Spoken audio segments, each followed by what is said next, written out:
Hi everyone, my name is Katherine, and with me today are Annie and Rachel. We are all librarians at Fulton Library here at UVU, and today we're going to be talking about a few strategies to rediscover or reignite a love of reading. So the three of us are all pretty big readers, but during the pandemic, we all kind of fell off a little bit, and we're going to talk about some of the strategies that we used to rediscover our love of reading, and we're also going to give you guys some book recommendations if you're still kind of trying to think about what you want to read next.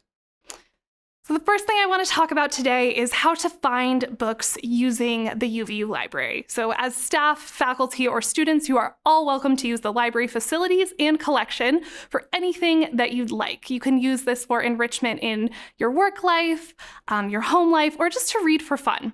So to find books, you'll go to uvu.edu/library, click on books in our one search box, and search for books either by keyword, title, or author. If there's a book that you'd like to read that we don't have in our collection, we do have a free service called Interlibrary Loan that can help you get books from around the country. This service usually gets you a print book in about 7 to 10 days, and it's a great service to use if there's just something that you'd love to read that we don't have yet. So now for my favorite part, recommending actual books. I chose 3 novels, all by women, that I read in the last year.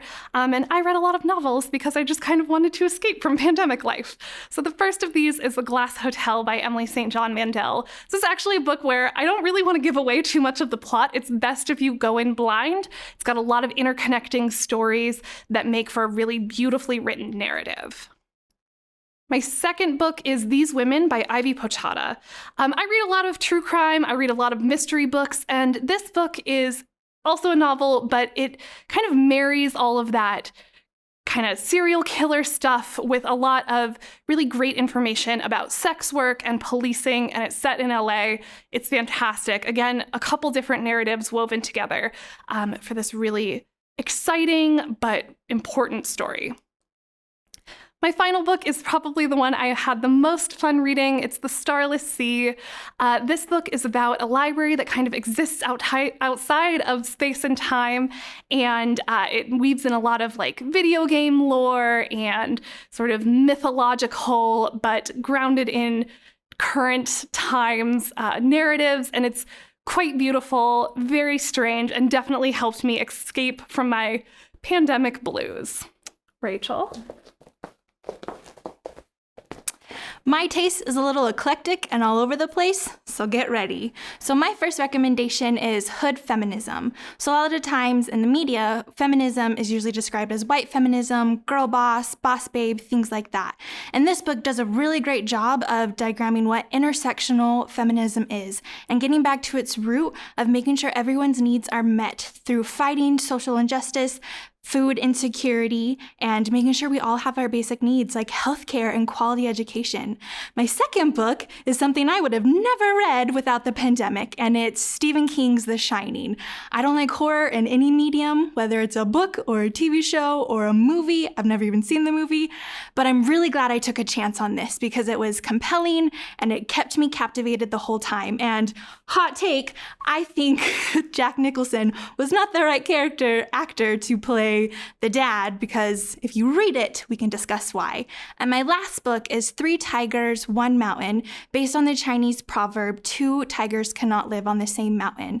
So a lot of times in US politics, that's what we're all engrossed about, controversial leaders, things like that. And it's really interesting to see how that's happening on the other side of the world, to know their history, their strifes that they go through, and to learn about history that I never knew about, like comfort women or germ warfare in World War II. So if you like nonfiction and you like a little bit of fiction, I highly recommend these.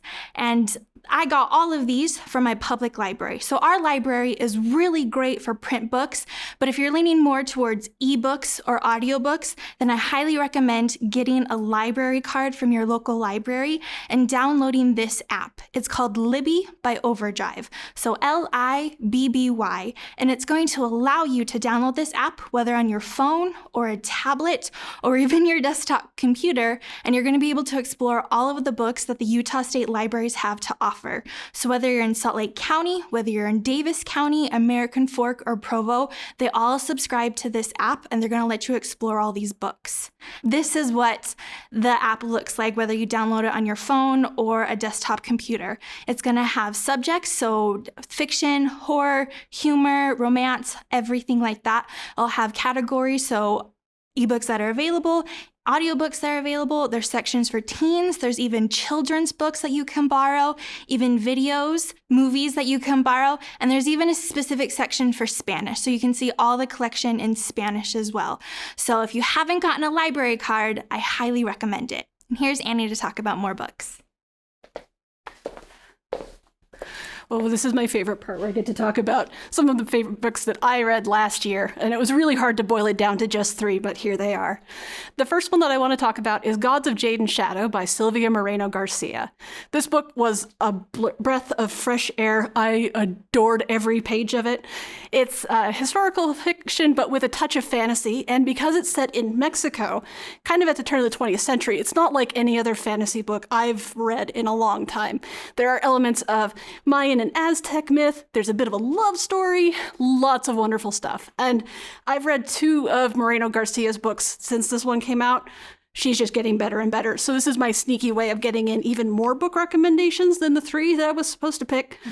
Read Sylvia Moreno Garcia. Okay. Next is The Rose Code by Kate Quinn. If you're a fan of the Bletchley Circle series, you need to read this book because it's set at Bletchley Park and before and after the effort to break the Nazi Enigma code. It is fiction, but there's plenty of history folded in. If you like your fiction with a bit more of reality to it, I adored the characters. And there's no other book I can think of that really captures both the excitement and the stress and the tedium of war. So you get these characters who are working through the night, fueled by nothing but coffee and adrenaline to try and break codes. And then other times they're just goofing off and playing pranks on each other. Loved every minute of this book too. And then my last recommendation is All the Cowboys Ain't Gone by John J. Jacobson. This book is what I would describe as a ripping yarn. I know it's kind of an old-fashioned term, but I don't know any other way to describe a book that's about a cowboy from Texas who finds himself in the Foreign Legion in North Africa, fighting bandits and chasing people around the desert. Maybe there's some old Egyptian gods hanging out there.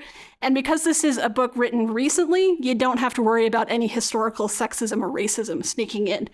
It's just fun from cover to cover. Now, we've thrown a lot of books at you, and maybe these aren't grabbing you, maybe your tastes are a little bit different. So I wanted to share some ways that I learn about new books, and that's podcasts.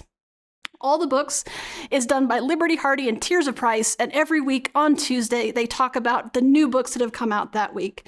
Liberty Hardy is what we call a velociraptor.